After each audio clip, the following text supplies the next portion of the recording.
سلام دوستان، امیدوارم که حالتون خوب باشه. براتون بهترین ها رو آرزو میکنم. امیدوارم که شب و روز خوبی رو تا این لحظه گذرونده باشید. برای دوستان مسلمونمونم ماه مبارک رمضان رو تبریک میگیم بهتون.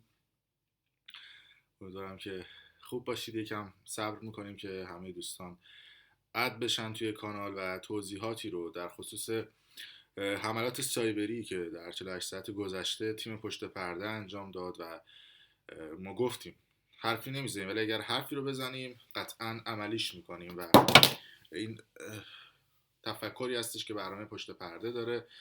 بنده کامنت ها رو هم باز گذاشتم که بتونم حالا لابلای صحبت هایی که داریم انجام میدیم کامنت ها رو هم بخونم.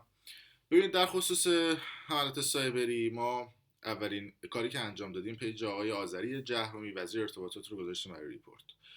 هدف این نبود که ما بخوایم به قدرت برنامه پشت پرده رو نشون بدیم، قدرت سایبری برنامه پشت پرده رو نشون بدیم. هدفمون این بودش که بخوایم یه موج رو راه بندازیم که بدونن که ما آگاهیم، بدونن که میدونیم که داره چه اتفاقاتی پشت پرده فیلترینگ ایران میفته و بدونن که داره چه اتفاقات عجیب و غریبی در پس فضای مجازی ایران میگذره. بعد از اون ما اومدیم به وبسایت آقای آذری جهرومی به نشانی azarijahrami.com رو به نوعی روش توش نفوذ کردیم، یا بهتر بگم که هک شد. بلا فاصله چه اتفاقی افتاد؟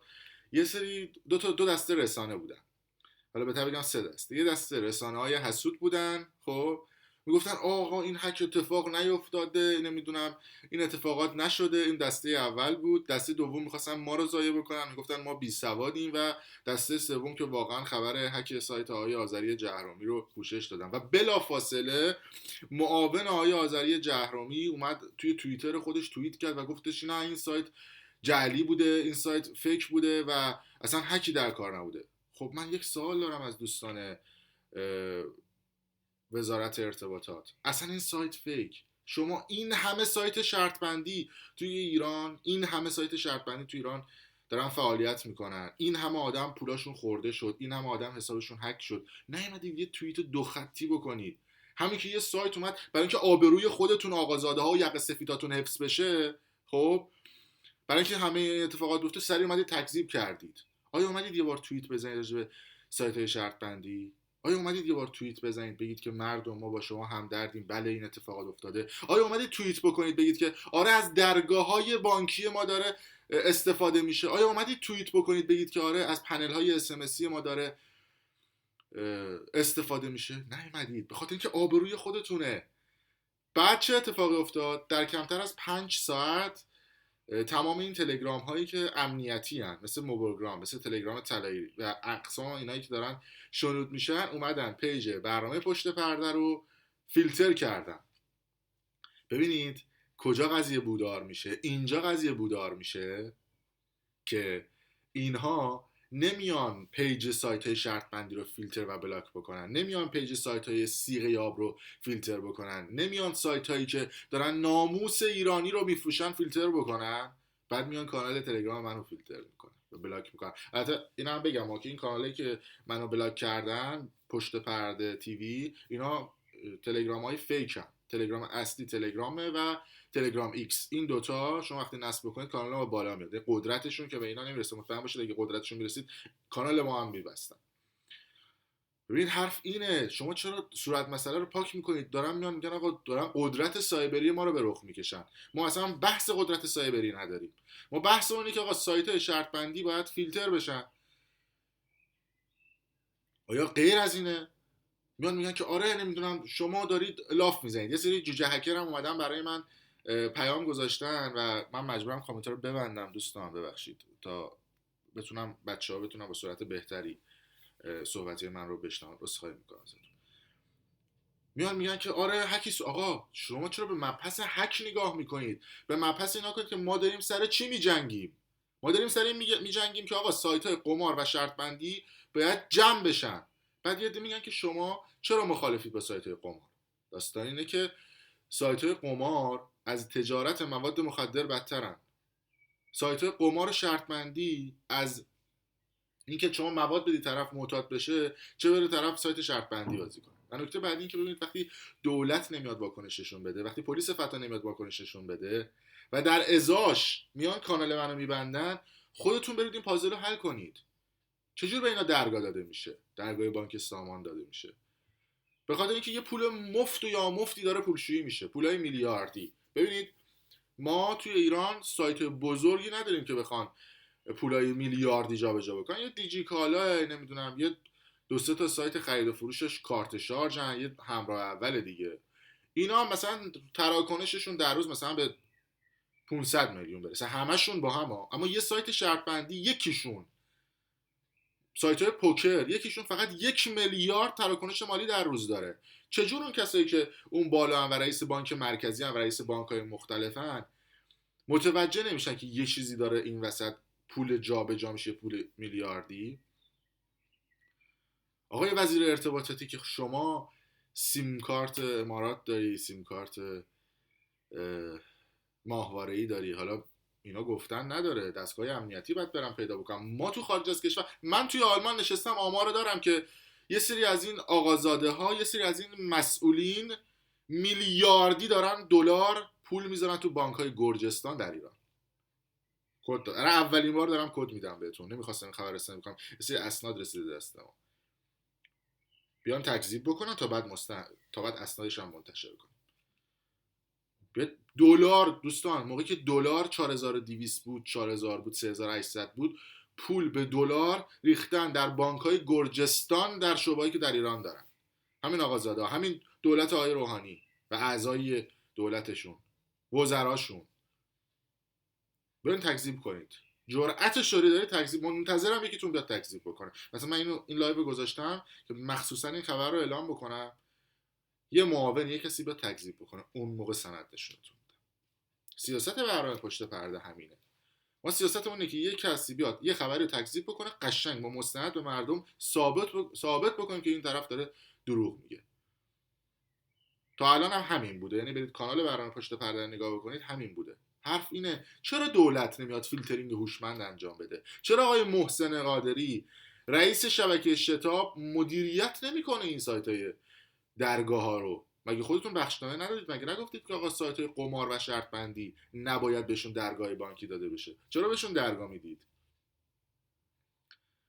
چرا فقط میاد به من حمله میشه؟ چرا نمیدونم؟ بعدش من امروز اومدم مجوز شرکتم رو توی کانال تلگرامی گذاشتم، چون یه شایعه‌ای به وجود اومده بود که نمیدونم این حمله بر باجگیری فلان. خواستم قشنگ برای مردم یه تیکه رو شفاف سازی بکنم، چون قبلا باورشون نمیشد که من شرکت دارم در آلمان. مجوز شرکت رو من گذاشتم توی کانال تلگرامی، قشنگ فکی عده بیفته، یه عده آدم بی سواد.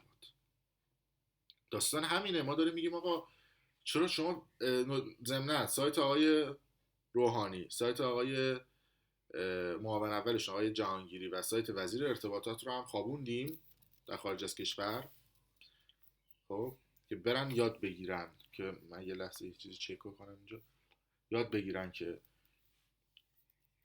نیان چیزی رو برای مردم فیلتر بکنن. میدونید الان چه اتفاقی افتاد؟ ما اومدیم اینا رو به نوعی فیلتر کردیم، یعنی در خارج از کشور سایت سه تا منبع اصلی، خب سایت سه منبع اصلی که وزارتخونه ها هستن الان فیلتر شده.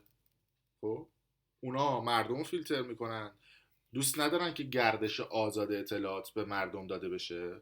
خب ما هم بلدیم دیگه چیکار بکنیم، راهشو بلدیم. چی میترسن آقا؟ نخبه ها میگن فیلتر نشه، نمیدونم تلگرام فیلتر میکنن، سایت شرط بندی رو باز میذارن. شما باید کمی تفکر لازمه که مشخص بشه که داره چه اتفاقاتی پشت پرده میفته.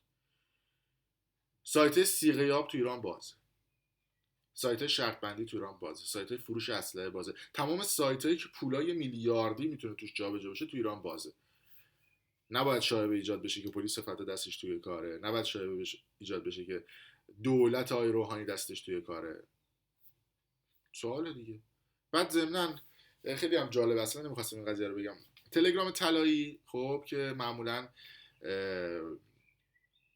میاد فیلترینگ تلگرام رو دور میزنه، در اختیار یک شرکتی هستش به اسم سرزمین هوشمند، سایتش هم هست sls.ir.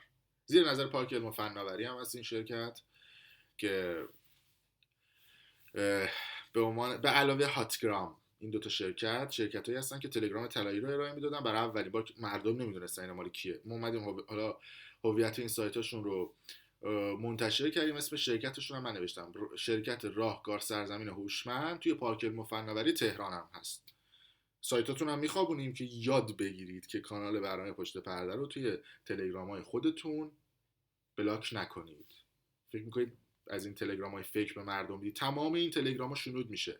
حتی اگر نصب باشه، شما شماره تلفن هم روش وارد نکنید، تو نصب باشه فقط ببینید قیافش چجوره، شماره هم وارد نکنید، میتونن دوربین جلوی شما رو هم روشن بکنن. همین دوستان شرکت سرزمین راهکار سرزمین هوشمند، تلگرام اسمشون هم برام تلگرام طلایی هم برام منتشر کردن. یاد بگیرید که ما رو بلاک نکنید. گفتیم هر کسی که پا رو دوم قرار پشت پرده بذاره حرف نمیزنیم، عمل میکنیم. بعد میان میگن خیلی جالبه، خیلی برای من جالبه. ببینید وقتی که میخوان صورت مسئله رو پاک بکنن، میان میگن که سایت هک نشده. سایت بابا ما اصلا هدفمون هک سایت نیست، هدفمون پایین آوردن سایت ها نیست. هدفمون اینه که آقا به مردم نشون بدیم آقا نرید تو سایت شرط بندی بازی کنید و اینها هم در مقابل حمله ما ببینید چه حمله ای انجام میدن دیگه. من کامنت ها رو باز میذارم یه مقدارم از کامنت های مردم رو بخونیم، فکر میکنم جالب باشه.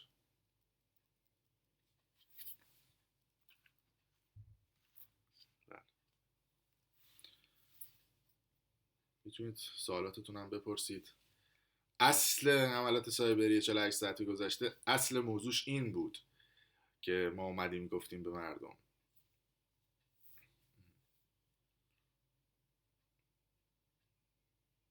بله سایت های شرط بندی در خارج از ایران هست، به مثل سایت بیوین و امثال اینها، اما این سایت های شرط بندی در اختیار دولت ها هستند، نه در اختیار 4 تا فاضلاب و 4 تا آدم بی هویت. این سایت شرط بندی که در خارج از کشور وجود دارن همه اینها معتبرن، یعنی دولت ها پشتشون هستن، قانون هست. شما وقتی اینجا میری مثلا توی کازینویی از شما کارت شناسایی میخواد، با کت و شلوار بعد بلند شی بری تو این کازینو، ریجستر میشه، همه جا دوربینه، کسی نمیتونه تقلبی بکنه. نه اینکه این سایت هایی که معلوم نیست مال کدوم فاضلابه روشون ربات ست کردن.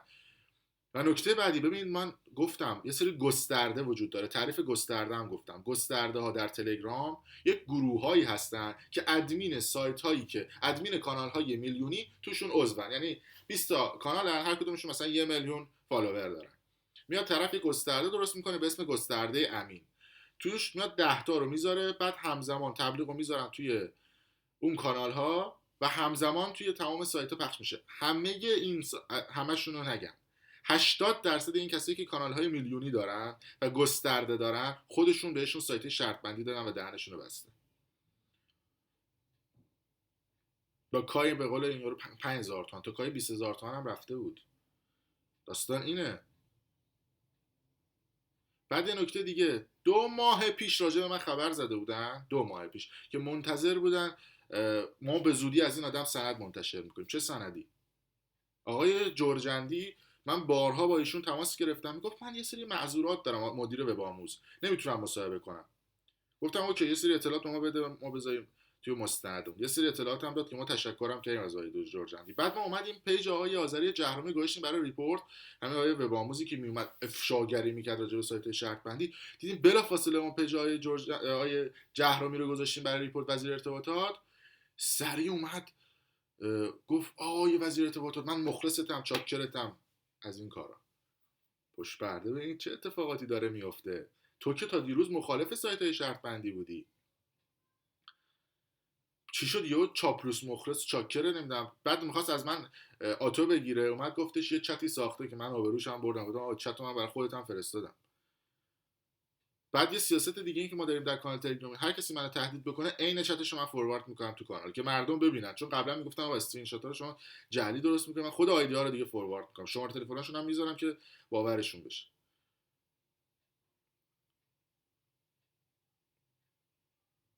هاتگرام هم پاک کنید، فقط تلگرام و تلگرام ایکس مورد تاییده. بفرمایید سوالا رو بپرسید.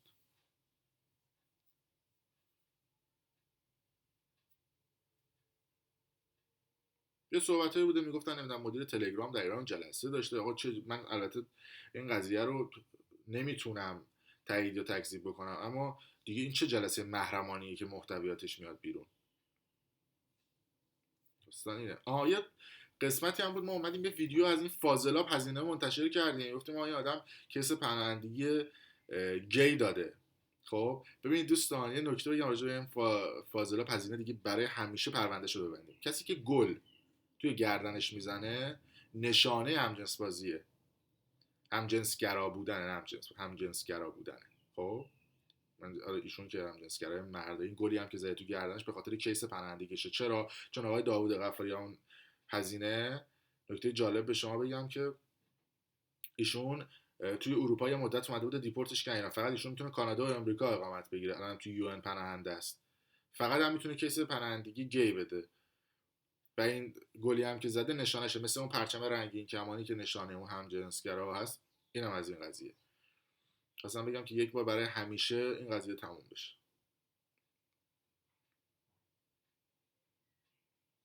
و نکته بعد این که خیلی از دوستان اومدن گفتن که چرا این سایت های شرط بندی رو نمیذارید برای هک و نمیدونم این سایت های شرط بندی رو هک نمیکنید. ببین نکته بگم دوستان، متاسفانه این سایت های شرط بندی مثل قارچ و زالو میمونن، یعنی هر روزی 100 تا دامین میدن بالا. خب ما یکی دو تا سرورهای اصلیشون رو پیدا کردیم، آقای نمیدونم امیر رو در سوئد پیدا کردیم که به اینا میده، چند تاشون رو پیدا کردیم، اما متاسفانه قارچ گونن. باید یه کار اساسی بشه، باید دولت جلوی اینا رو بگیره، باید به اینا درگاه داده نشه. بله ما داریم گفتیم هم و میزنیم هم سروراشون رو، تعارف هم نداریم، داریم روش هم کار میکنیم. متاسفانه خیلی هم سروراشون قویه، سروراشون هم روت میکنیم، اما حرف اینه که باید دولت روی اینا فشار بیاره. ممنونم از اینکه شات کردیم.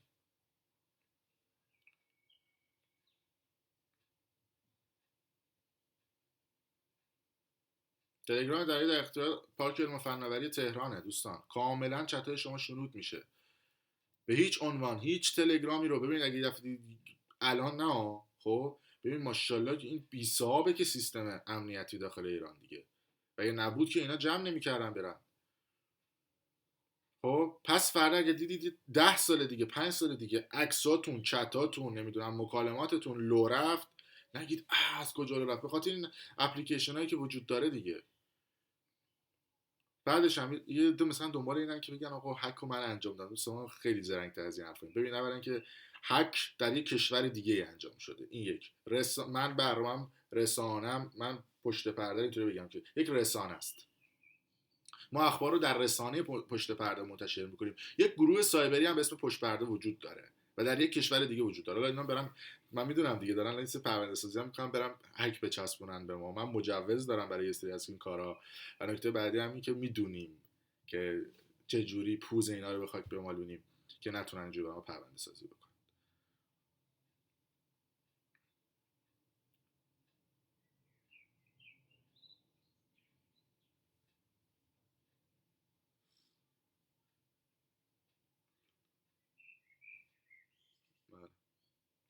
متاسفانه لایو قبلی سیو نشد، من نتونستم خودم سیو بکنم، در خصوص آقای روحانی بود و این دروغایی که میگفتن، اما یکی از دوستان لایو رو ضبط کرد و قبول به من بفرسته، نفرستاد. حالا دیگه من خودم نداشتم، اما این لایو رو سعی میکنم که سیو کنم و بذارم توی کانال. حالا ببین سوالات مسخره. خب میگن شما هک نکردی اتک زدی. بابا اصلا بحث هک اتک نفوذ اینا نیست.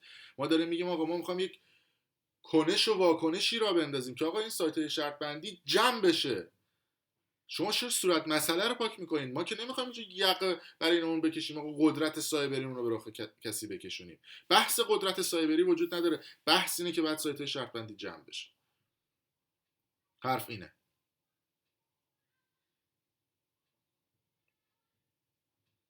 نه این اپلیکیشن روبیکا رو هم تایید نمیکنه. در اون جدیدا می نتیجه رسیدیم که هیچ کدوم از اپلیکیشن داخل ایران نباید تایید بشه. یه مثال جالب براتون میزنم. اولین کمپانی که در ایران اومد و نرم افزار چت ساخت، میخوام بهتون کد بدم و قشنگ برید در بیارید. اولین کمپانی، اولین شرکتی که در ایران اپلیکیشن چت ساخت، نه سروش بود، نه نمیدونم امثال اینا بودن. اولین اپلیکیشن اسمش دیالوگ بود، مال شرکت ارتباطات گویای اروند، یا همون شرکتی که گوشی‌های GLX رو طراحی کرده بود، مال همون شرکتی که میگفتن تو جیب جا میشه و اینا، خبرش هم در اومد، مال آقای سعیدی بود که در اهوازم بود. منم رفتم کارخونه‌شون رو دیدم، اپلیکیشنش رو هم دیدم. اولین اپلیکیشن اسمش دیالوگ بود، به خاطر اینکه من به خودم شخصا رفتم تو اتاق آقای سعیدی و مدیر عامل شرکت جلیکس و شرکت ارتباطات گویا من باش مستقیم صحبت کردم در اهواز، در خیابان طالقان یک برجی دارم به اسم برج جلیکس، طبقه 5. میگفت آقا ما هزینه اس ام که بخواد فعال سازی بشه این اپلیکیشن 40 میلیون تومان در ماه. دولت از ما حمایت نکرد که ما 40 میلیون به ما بده، فقط گفتیم ما هزینه سرورها رو خودمون میدیم، ما فقط این اپلیکیشن بیاد بالا. چرا دولت از اپلیکیشن دیالوگ حمایت نکرد؟ چون میدونستن آقای سعیدی و شرکت جلیکسی که بعد چسبوندن گفتن اینا سپاهیان، که واقعا هم نیستن. من اینا رو میشناسم از قبل از اینکه اصلا شرکت جلیکس بخواد بیاد بالا، به خاطر اینکه نمیتونستن شنود بکنن نذاشتن که اپلیکیشن دیالوگ معروف بشه. حرف اینه، چرا نمیان بگن اپلیکیشن دیالوگی وجود داشت؟ چرا دولت حمایت نکرد از اپلیکیشن دیالوگ؟ بعدش بسته شد که سرورش هم شرکت جلیکس فروخت به پست اهواز. این از این.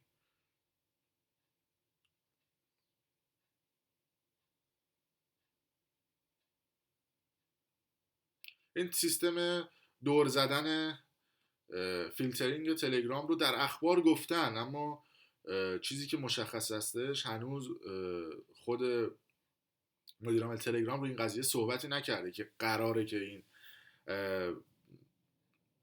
اصطلاحاً فیلترینگ تلگرام برگرده یا نه.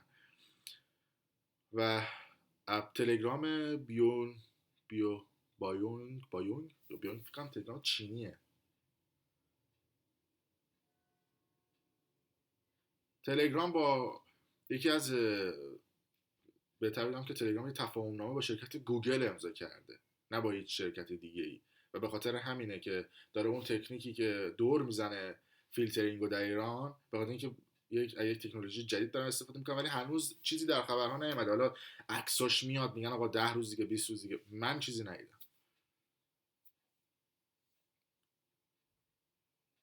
من هیچ تلگرامی رو تایید نمیکنم جز تلگرام و تلگرام ایکس فقط. بیاد ما از خودمونه بیاد.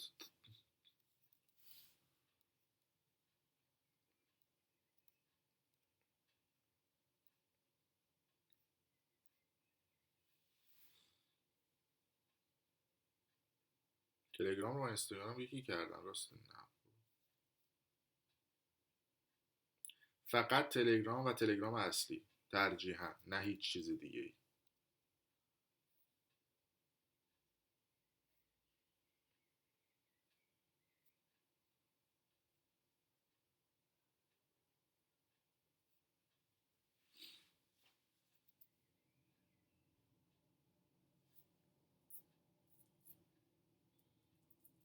اینستاگرام فیلتر نیست.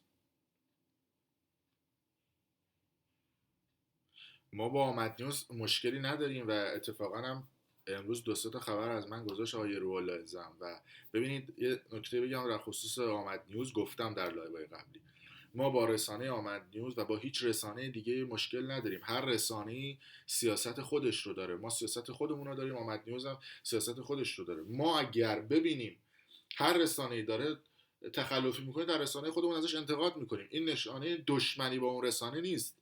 با آقای رولایز هم چندین بار از من انتقاد کرده، توی خبرهاش یک دو بار انتقاد کرده و کل سیستم برنامه پشت پرده رو برده زیر سوال. منم در یک مسابقه انتقادی که 2.5 ساعت بود کاملا کنش و واکنشی بود با آقای رولایز و ایشون پاسخ داد، ما هم پاسخ دادیم. اصل دموکراسی هم بر همینه که شما بتونید انتقاد بکنید. انتقاد با تخریب کردن فرق میکنه. اگه کسی انتقاد درست بکنه شما هم میتونید انتقاد درست از طرف بکنید. این ربطی نداره که ما مثلا بیایم بگیم آقا آمد نیوز رو تایید میکنیم یا آمد نیوز رو رد میکنیم یا بقیه رسانه ها رو. آقای زم یک جمله به من گفته آقا شما تا زمانی که طرف مردم باشید ما از شما حمایت میکنیم و حمایت چی؟ خبرهای من نگاه میکنه و خودش سلام میدونه و پخش میکنه. این نکته اول. من نکته دوم که خیلی از دوستان از من پرسیدن که شما چرا تو بحث کازرون و مباحث مختلف وارد نشید. ببین، کانال های سیاسی تا دلتون بخواد هست و کانال های معتبر، کانال هایی که بالای مثلا 1 میلیون 2 میلیون فالوور داره. ما توی کانالمون سعی میکنیم مباحث اجتماعی و مباحثی که مردم کمتر توی کانال دیگه میبینن بهش بپردازیم. مثلا انواع اقسام هک ها، انواع اقسام اتفاقات عجیب غریبی که در رسانه میفته. اگه کسی میخواد مباحث سیاسی رو دنبال بکنه، بره سایت های دیگر رو نگاه بکنه. بله، دوستان مملکتم بارها و بارها از ما حمایت کردن، ازشون تشکر میکنه. همیشه و همشه ما لطف داشتن.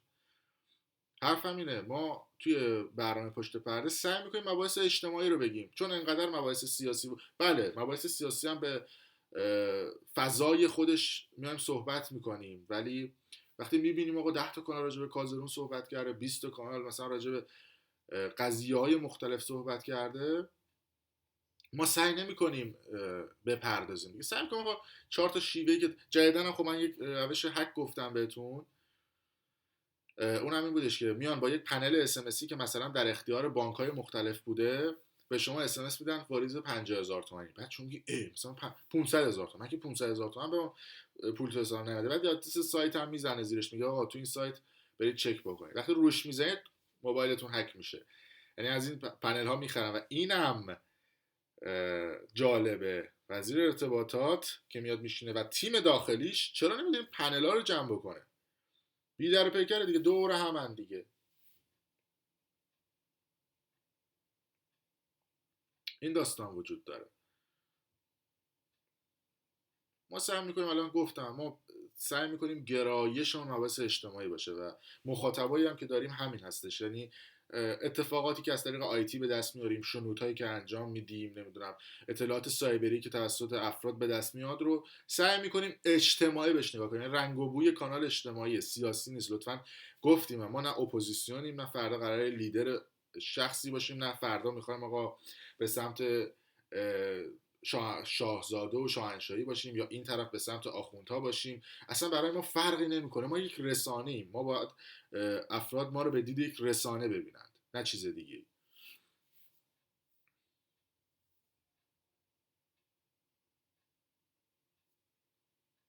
آقا من هک بلد نیستم، من رسانه دارم، یه تیم دیگه خیلی فکر میکنم من هکرم. این نکته دیگه هم بگم، میان برای من تو پی وی من می‌نویسن ای فلان اون سایت تو بده، ما خار و مادر سایت تو یکی بکنیم، تو هکری، تو به چه جرات؟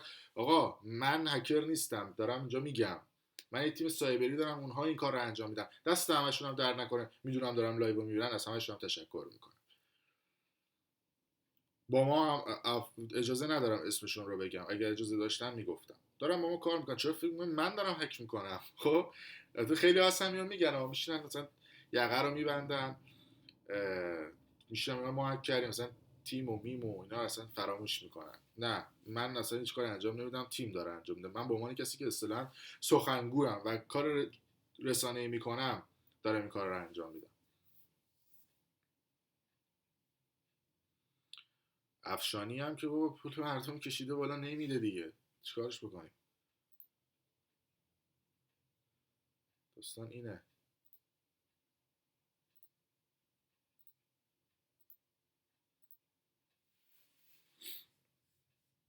این رو کشت خودشو، میگه موبوگرام اشکال نداره. چی اشکال نداره؟ ببین، اتحاد با رسانه ها یعنی چی؟ تعریف بکنید برای من. اتحاد، ما ارتباط داریم با همه رسانه ها و خبرهای ما رو اگر دوست داشته باشن بر اساس سیاسی. ببین هر رسانه ای سیاست خاص خودش رو داره. ما نمیتونیم به اون طرفی که آقا تو رو خدا بیا از ما حمایت بکن یا تو رو خدا این خبر رو پوشش بده. هر رسانه ای سیاست خاص خودش رو داره.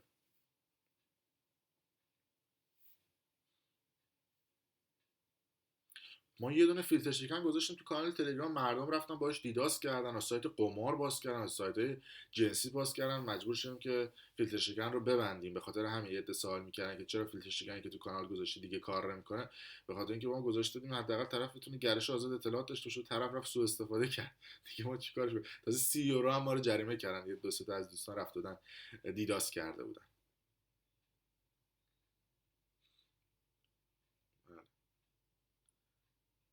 ببینید یه نکته بگم، به دنبال بسته شدن یا باز شدن یا هک شدن نباشید، شما اصل موضوع رو در نظر بگیرید. چرا دولت راجع به سایت های شرط بندی ورود نمیکنه؟ این برای شما باید مهم باشه. نه حالا سایت طرف رو هم ببندیم، فیلتر بکنیم، 2 روز بعد میارتش بالا، 2 روز بعد میارتش بالا، مثل این فاضلاب ها که ما داریم میزنیم و هی میارن بالا. حرف ما اینه که باید یه فرهنگسازی بشه که مردم دنبال اینا نرن، یه فرهنگسازی بشه که یکم اطلاعات و آگاهی مردم بره بالا. بره بالا. آره.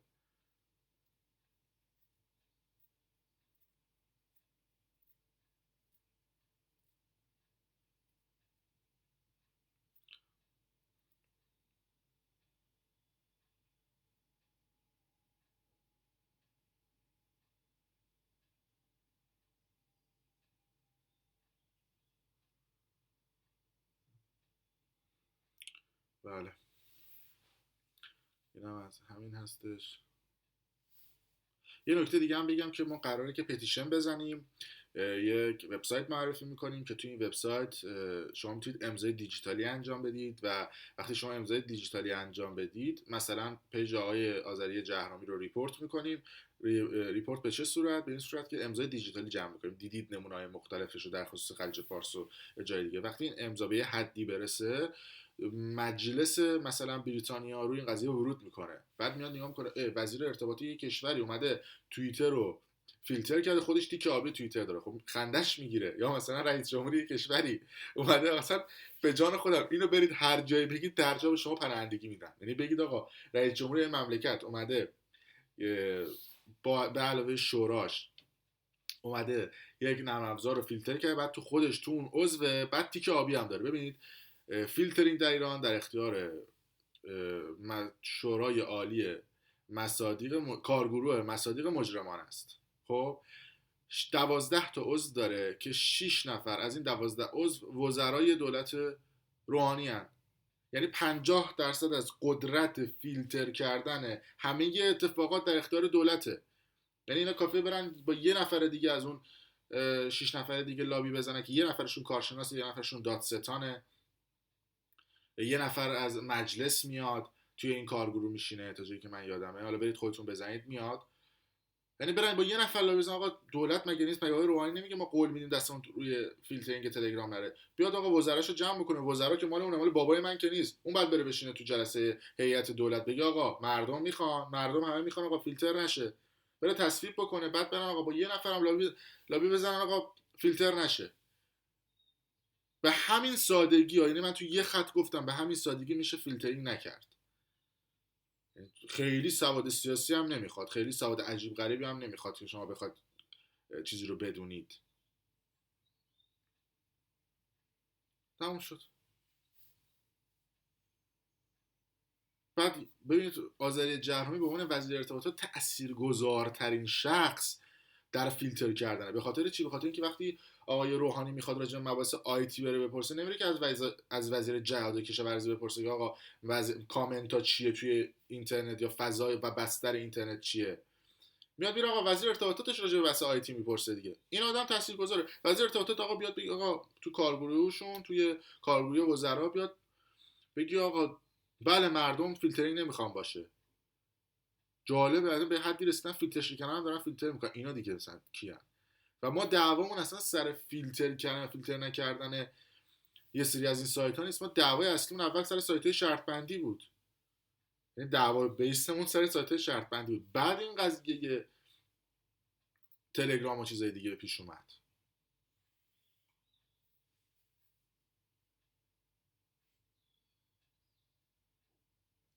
بعد میگه که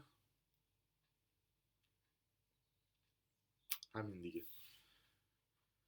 35 دقیقه با دوستان بودیم. سعی میکنم 2 نفر از دوستان رو هم نمیشه چون امکان سیو کردن لایو رو ندارم، اصلا بیارم بالا صحبت کنیم. میگه توییتر از زمان احمدی نژاد فیلتره، چه ربطی به جهرامی داره؟ خب اون فیلتر کرده، این بیاد رفع فیلتر بکنه. چیز پیچیده‌ای نیست. سوالت خیلی خنده داره کمیش بود. خب اون فیلتر کرده بیاد رفع فیلتر بکنه، بهتر میشه که میگه آقا اگه از دولت قبلی شما انتقاد میکنید، خب اون فیلتر کرده شما بیاد رفع فیلتر کنید.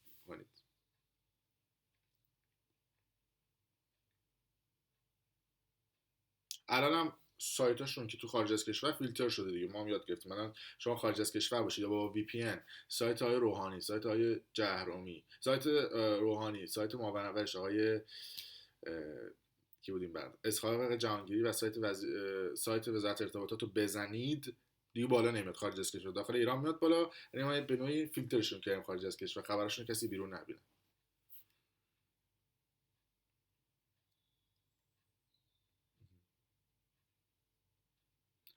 این اینستاگرام هم قابلیت سیو نداره.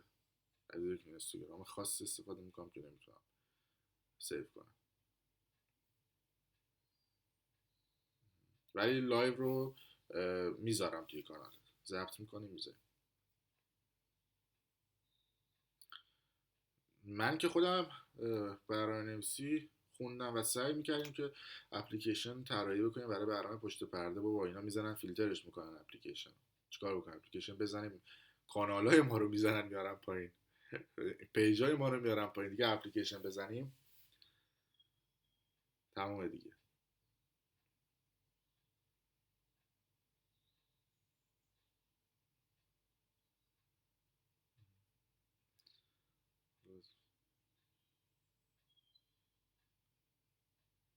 خب من سعی میکنم حالا یه نفر از دوستان، یکی دو نفر از دوستان بیارم بالا توی لایو. هر کدوم از دوستان اگر دوست داری بیاد بالا به من بگی که من بیارمش بالا، فکر میکنم بهتر باشه. چند تا از دوستانم، من که مشخصات شرکتم رو گذاشتم، یه پناهنده اینا شرکتمون نمیبینیم. خب دوستانی که تصویر خودشون رو میتونن نشون بدن بیان بالا سرجن. حالا من سعی میکنم.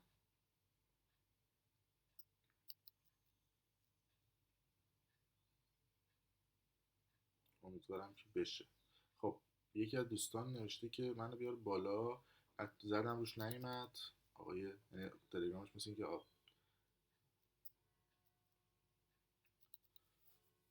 خب اینجا بنویسید برای من اونایی که میخوام بیام بالا، من بزنم که بتونم بیام بالا. خب آقا شهاب، بله آقا شهاب من نمیتونم بیزنم، لایو نمیاد. اشکان، خب فکر میکنم مشکل از اینستاگرام منه نه شما. من میزنم.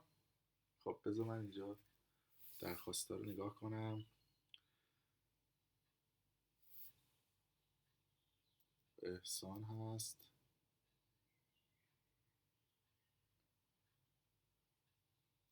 آقای محمد رو میزنیم. حالا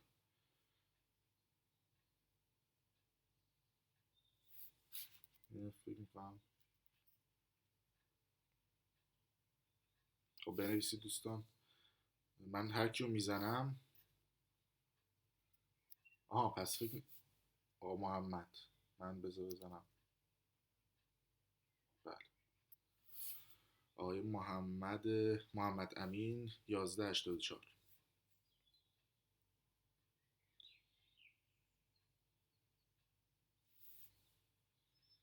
خب قبول نکرد. آقای سید نمیتونم شما رو بیارم بالا. خب من بعد اینو بگیرم توی دستم بتونم. خب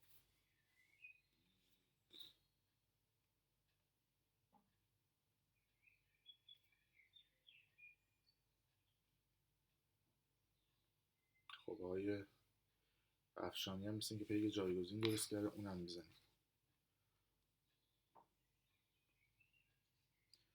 خب آقای حسن،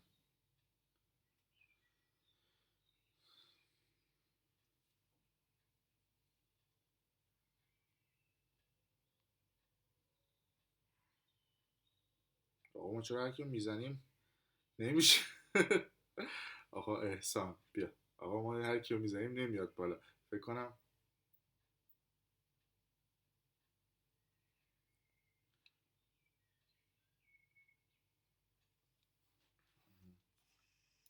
بله سلام علیکم، حال شما چطوره؟ قربان شما، ارادتمندم. ممنونم، متشکرم. اگر تو ایرانید نماز روزتون قبول، در خدمت. قربان شما، نه نماز روزه ما روزه نمیگیریم دیگه حالا هر چی سلام دارو مصرف کنیم. در خدمتم، بفرمایید. خواهش میکنم. عذر میخوام، چند تا سوال داشتم از خدمتتون. بپرسید. یکی که به عنوان یه رسانه شما چجوری میتونید ثابت کنید که رسانه بی‌طرفی هستید؟ ما نباید ثابت کنیم، شما باید ببینید که بتونید شما باید عمل کرد و ببینید که متوجه بشید بی‌طرفه. و این بی‌طرفی یکم زمان میبره، چون شما یه هفته 2 هفته نمیتونید تشخیص بدید دیگه. 2-3 ماه 5-6 ماه طول میکشه که شما بتونید واقعا نشون بدید به مردم که بی‌طرفید. بله متوجه. خب الان شما نگاه کنید، شما مثلا من الان سوالی که دارم چون خیلی رو شما شناخت ندارم، میخواستم ببینم که شما از فعالیتتون از چه زمانی شروع کردید. یعنی میخوام ببینم که سال 94 کجا بودید، سال به قول معروف 92 کجا بودید، چه فعالیتی؟ کجا بودید؟ خب چه فعالیتی؟ فعالیت در مورد همین افشاگری‌ها. خب من از سال 86 استخدام صدا و سیمای جمهوری اسلامی ایران بودم و اینو بر دوستان بگم و آرشیو گزارش‌های من وجود داره. خیلی از دوستان فکر می‌کنن من اومدم خارج از کشور نمیدونم افشاگر شدم یا یه موبایل گرفتم دستم افشاگر شدم. نه، آرشیو ویدیوهای من هست. حالا چون شما ندیدی یه سرچ اگر برید بکنید، ترجمه اگر به انگلیسی وارد بکنید تو یوتیوب، من 2 تا از ویدیوها رو هم گذاشتم. از سال 86 به اینور گزارش‌های من هست. من تا سال 84 در صدا و سیمای ایران فعالیت می‌کردم و عمدتاً گزارش‌های من گزارش‌های انتقادی بوده. یعنی شما نمیتونید 10 تا گزارش غیر انتقادی از من پیدا کنید. خب اینو میخوام به شما بگم که این فعالیت ها از قبلم بوده. بله خیلی جامع و اوکی. در خدمتتون.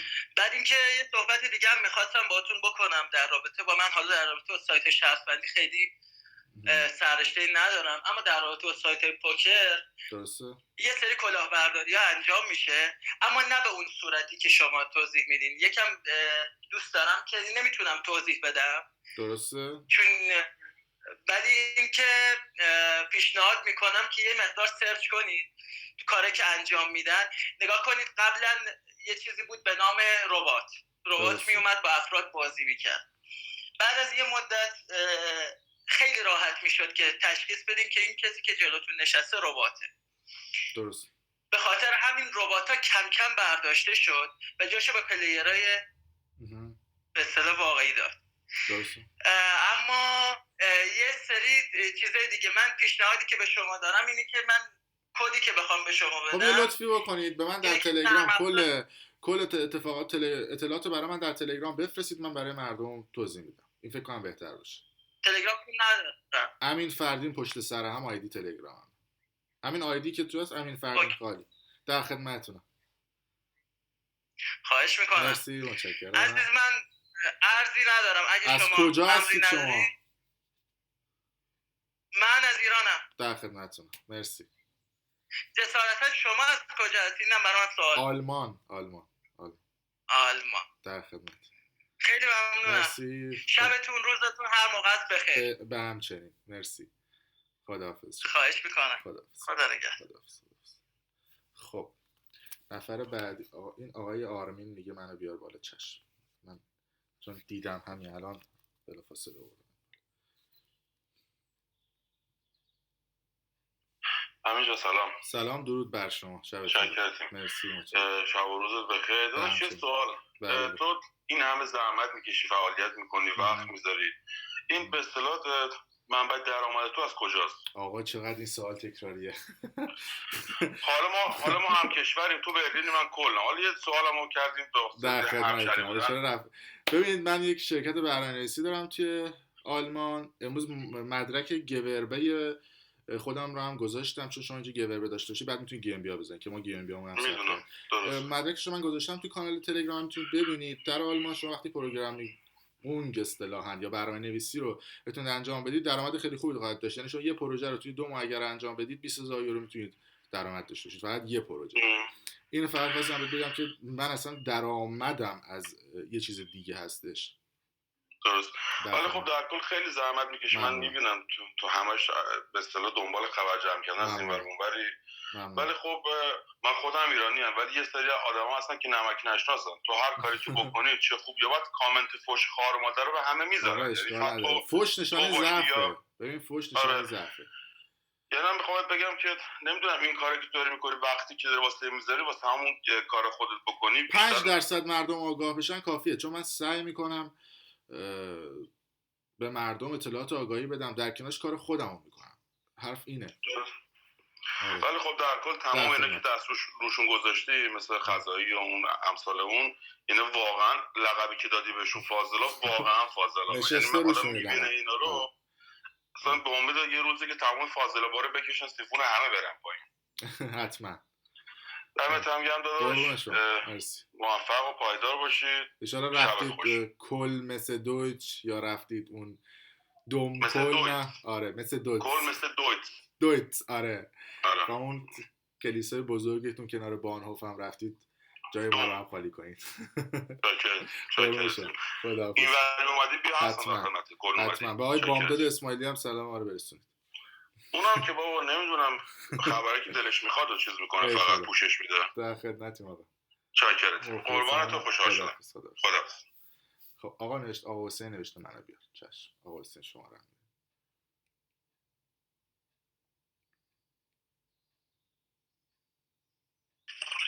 سلام خسته نباشید. حال شما خوبه آقا حسین؟ در خدمت. ممنونم مرسی. امروز من چقدر با مهدوی دارم صحبت می‌کنم. ببخشید تصویرم اشکال نداره در خدمتم، بفرمایید. خواهش میکنم. عزیز من البته سنتون رو خواستم بپرسم چون یکم برام سوال بود. بعدش هم خیلی تشکر میکنم از زحماتتون و آگاهی‌سازیتون برای مردم. درسته. در خدمت. سنمو به دلیل مسائل امنیتی نمیتونم بگم چون توی آلمان دونستن سن و تاریخ تولد یه نکته امنیتیه. خب یعنی شما وقتی شما زنگ میزنید، اون دوستانی که توی آلمانن اینو میدونن، شما وقتی زنگ میزنید به یه شرکت یا کمپانی علاوه بر اینکه اسم و فامیلتون رو میگید، تاریخ تولدتون هم میپرسن و به خاطر همین من نمیتونم سنمو بگم. و میخواستم کلا این در مورد این حالا فاضلابایی که عرض کردید کلا شما بیشتر توضیحات بیشتری بدید که یکمی ساده تر برای مردم که بیشتر مردم متوجه بشن کلا. و یه از مهمه دیگه که داشتم این 3 تا کتاب معرفی کردید در لایواتون، من پیام دادم ولی متأسفانه جواب ندادید. کدوم کتاب بود؟ گفتید من نوشتم. آره کتاب کلید لینوکس بود، کتاب کلید تدوین فیلم بود و کتاب سیستم عامل، همشون هم مال انتشاراتی کلید آموزش هستش. در اینترنت هم فکر میکنم بتونید بخرید، تو آمازون هم هست. البته در ایران و کتاب فروشی تو ایران میتونم بخرید. چه تبلیغی هم برای کتاب خودم. آره تو تلگرام پیام میدم، ممنون میشم اگه کتابا رو برام برسید. حتما. لطف کردین، خسته نباشید. ممنونم، مرسی از خودتون و تیمتون. ممنونم، مرسی. تشکر. قربون شما، شب و روزتون بخیر. خداحافظ. خب آقا کیو من بیارم بالا بعدی؟ هم سوالات چالشی تر بپرسید. خب قطع کن ما بیاریم. خب چشم. شما نمیتونی بیاری چون من زدم 2 تا سوال دارم، منو بیار. شما هم نمیتونم بیارم، میزنم روتون نمیاد. سید جواد من میزنم نمیتونی بیاد، مثل اینکه آپدیت نیستید. آقای عبدالله هم همچنین. رویا خانم هم میزنم نمیاد. خانم نارین من بزنم، باور کنید نمیشه. من اگه فیلم بگیرم بذارم تو کانال متوجه میشید که میزنم به من نمیده.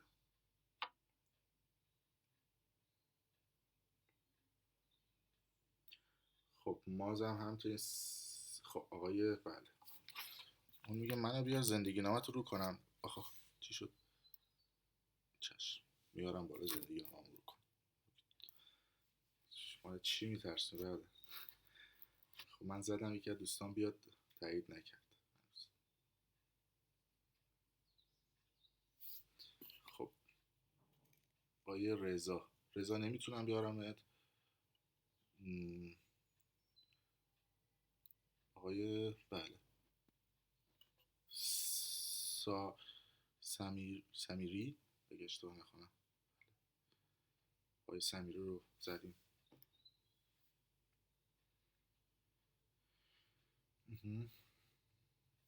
آقای سمیری نمیتونم بیارم بالا.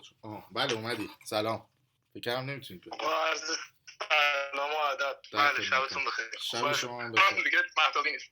خدا رو شکر. خودت. مرسی متشکرم. آره. آقا خدمتتون عرض میکنم، من یه چند تا سوال توی ذهنم مونده هنوز. خیلی از شما متشکرم به خاطر اینکه حالا من سوالاتمو تو تلگرام جواب نمیدادیم ولی تو لایواتون جواب دادین چند تا سوالاتو. خیلی ازت متشکرم. یه سوال من دارم اینه که آیا صرف این واژه فاضلابی که به این افراد داریم میدیم به خاطر سایت‌های شرط بندیه؟ به نظر من این نباید باشه. الان افرادی مثل، ببخشید اسمشون هم حتی میارم، افرادی مثل ندا یاسی، نمیدونم غیره و غیره و غیره و غیره، اینا اخلاقشون فاضلابه، اینا اصلا منششون فاضلابه. متوجه شدم سوالتون رو. ببینید نه، اونایی که تبلیغات سایت شرط بندی میکنن صرفا فاضلاب نیستن، اونایی که فروش ناموس ایرانی میکنن، فرهنگ و تمدن ایرانی رو زیر سوال میبرن، شخصیت خودشون و افراد دیگه رو زیر سوال میبرن، قاچاق دختر میکنن، نمیدونم میرن صیغه یاب میزنن، کلاه شهری میزنن. ما چه فاضلاب اجتماعی داشته باشیم چه فاضلاب سیاسی. ما سر واژه فاضلاب صرفا برای کسی نیستش که بخواد تبلیغ سایت شرط بندی کنه. یکم قضیه که حالا بفهم یه تقاضایی که حالا از حضرت علی دارم اینه که به این افرادم پرداخته بشه. در مورد سایت‌های شرط بندی نکته رو گفتین، شاید خیلی هنوز متوجهش نشدم و این سوالی بود که من خودم ازتون داشتم، خوشبختانه پاسخ دادید. در مورد سایت‌های شرط بندی، خب الان شما خودتون توی آلمان هستین، کازینو هست، توی همه کشورها هست این مطلب. اصلا من نوعی دنبال این داستانا نیستم، تا الان تو زندگیم رنگ قمار و این داستانا رو ندیدم. کجا زندگی اما می‌کنی؟ توی کشوری مثل آلمان بپرسم، تهرانم. بله خب توی کشوری مثل آلمان به قول حضرت علی اگه کازینو هست خیلی رسمیه و اجازه تقلب وجود نداره. اما نکته‌ای که شما دارین روش مانور میدین برای این مطلب اینه که داره هک انجام میشه، داره حسابای مردم خالی میشه. اصل داستان توی سایت‌های شرط بندی توی ایران این مطلبه. اینو بیشتر روش مانور بدین، چون یک سری افراد هستن که خب تو ایران خودمون زیبای میز قمار میکنن، فکر میکنن که شما دارین به نوعی مطلب رو میبرین سمت مسائل دینی و اینها. خب در صورتی که این نیست. مسلما شما مطلبتون بیشتر سمت حق و خالی شدن حسابای مردم. اینو بیشتر روش تاکید داشته باشین، فکر میکنم که بیشتر متوجه بشن مردم. نکات دیگه ای هم که هست، سلامت بشین.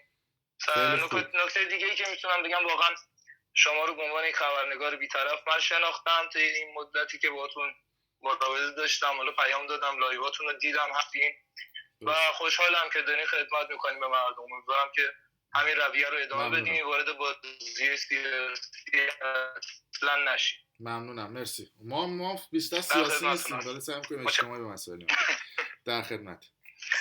مرسی. شب شما بخیر. همچنین. خداحافظ. خب نفر بعدی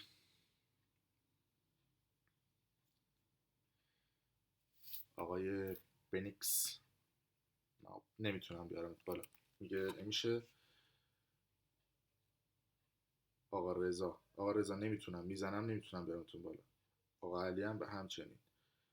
آقای حمید نقطه AM 65 بله شما رو تونستم بیارم.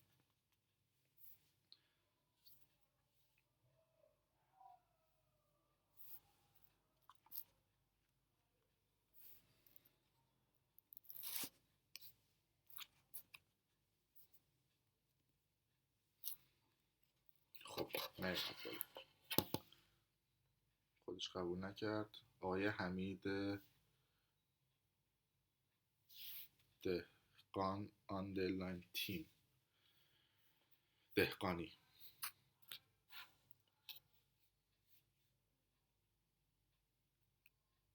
خب رد کرد.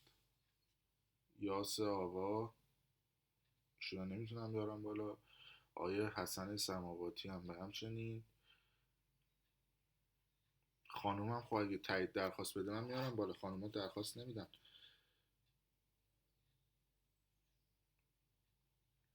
خانم درخواست بده ما بیاریم بالا.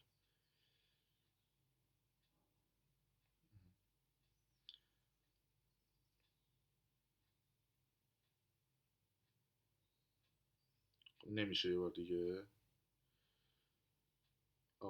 نه اینجا بنویسید برای من، درخواست ندید لطفا. اینجا بنویسید که من بزنم. من درخواست رو نمیتونم ببینم.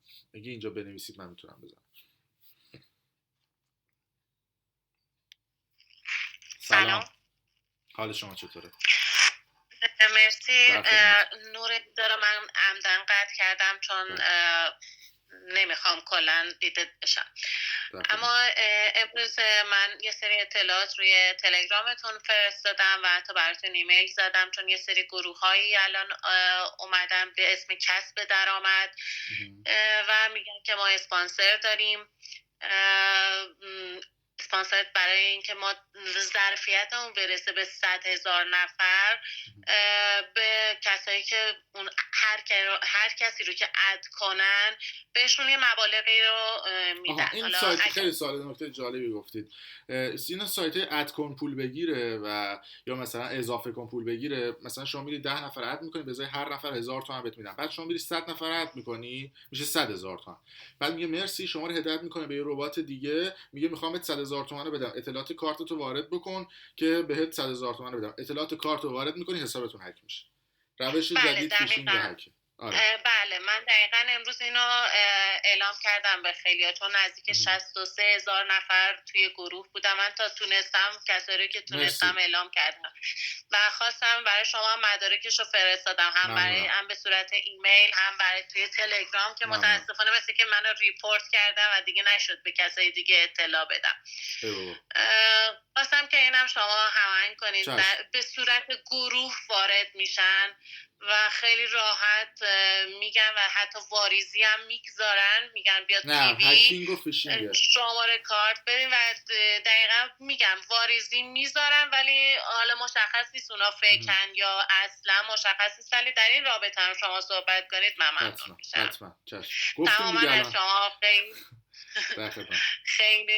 خیلی از شما ممنونم. واقعا خیلی دارید کار میکنید، چون من خیلی هدفم این بود که به خیلی ها راهنمایی کنم و خیلی ها رو، مخصوصا روی زمانی که شرکت‌های هرمی بود، خیلی اطلاع رسانی کردم به مردم. ولی این کار شما واقعا به منم خیلی کمک کرد و الان دارم اطلاع سازی رو بیشتر انجام میدم. مرسی، موفق باشین، خدا نگهدار.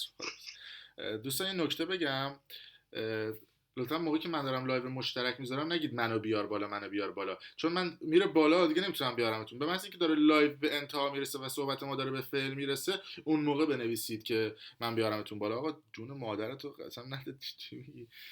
نمیتونم بیارمت بالا. بچه‌ها لایو داره تموم میشه 2 ساعتش.